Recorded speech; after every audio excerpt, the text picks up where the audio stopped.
Welcome back to Numeric Math. In today's episode, we're going to be dealing with sets. So if you want to learn how to do and understand sets, continue to watch this video.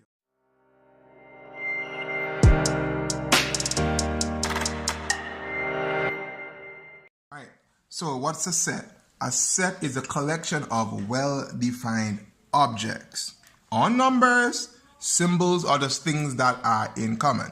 So in this video, so there's four basic notations that we use when we're dealing with sets. We have the union, intersect, subset, and the complement. So when we're talking about the union, a union is the coming together of two or more sets. So the symbol or the notation for the union is a U. For the intersect, it's an upside down U. And the intersect is just what two sets have in common.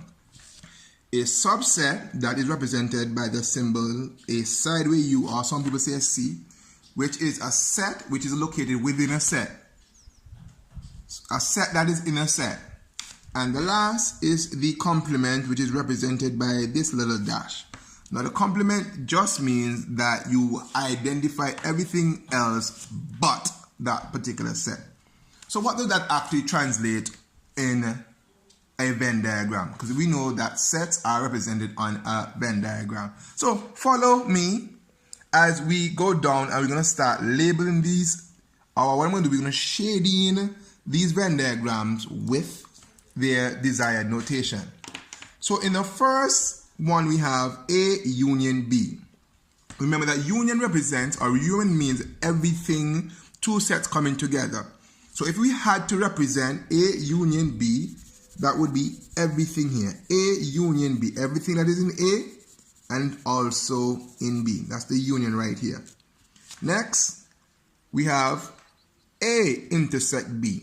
Now the intersect does represent what these two sets have in common. So that would be this area right here. Next, we have A complement. Now, A complement just means that complement means that, remember, everything else but the set. So everything else that's not A would be in this section here. So all of this would be A complement. A is the only thing that is not considered.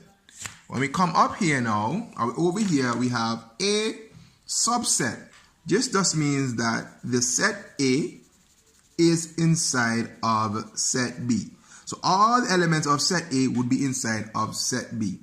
And the last one I have down here, I'll have you take a guess. We have A union B complement.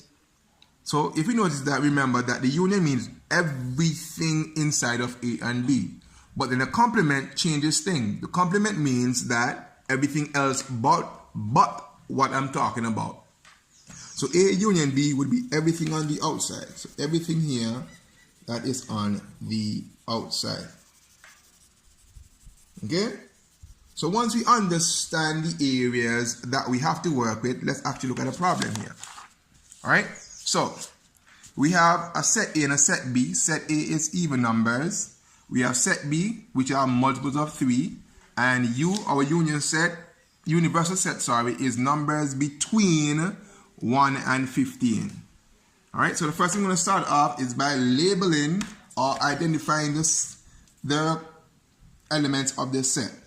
So if we say that set A is even numbers, and of course we know sets are represented in curly brackets. Even numbers between 1 and 15, we have 2, we have 4, we have 6, we have 8, we have 10, 12, and we have 14. And curly bracket. Set B now is our multiples of 3. Now what's a multiple? A multiple is any natural number except from 0 that you multiply 3 by. So 1 times 3 gives me 3. So 3 would be a multiple.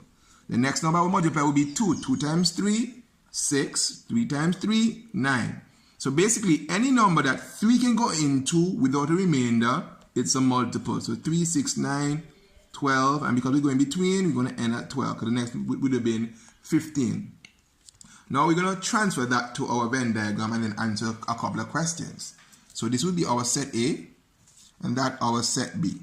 So we said we want numbers between 1 and 15. We know all elements of set A are even. All elements of set B are multiples of 3. So the first thing we're going to put in is our 2. Our 2 would be in set A. So we put it there by itself. The next would have been 3. 3 is in set B. So we put that right here. After 3 comes 4. 4 comes right here. What about the number 5? The number 5 is not in set A or set B, so where does it go? If you said on the outside, then you are correct. So next is 6. Now 6 is in set A and 6 is in set B. So 6 goes in this overlap right here because it is found in both set A and set B. Next is 7. Is 7 in A? Nope. Is it in B? Nope. So then guess what? It goes outside. Next is 8. 8 is set A. Set A. So 8 is set A. Then we have 9, which is set B. Then 10, 11 goes outside. 12 goes in both. 13 outside. And 14 is in set A. So we have successfully placed all the elements in the respective sets. Now let's answer some questions here. We ask first question, A intersect B. A intersect B. Remember, intersect represents what both sets have in common. So we check and see the part that their two sets overlap. So we have two elements there, which are 6 and 12. 6 and 12. Our next question is A union B, but check it out, there's a complement.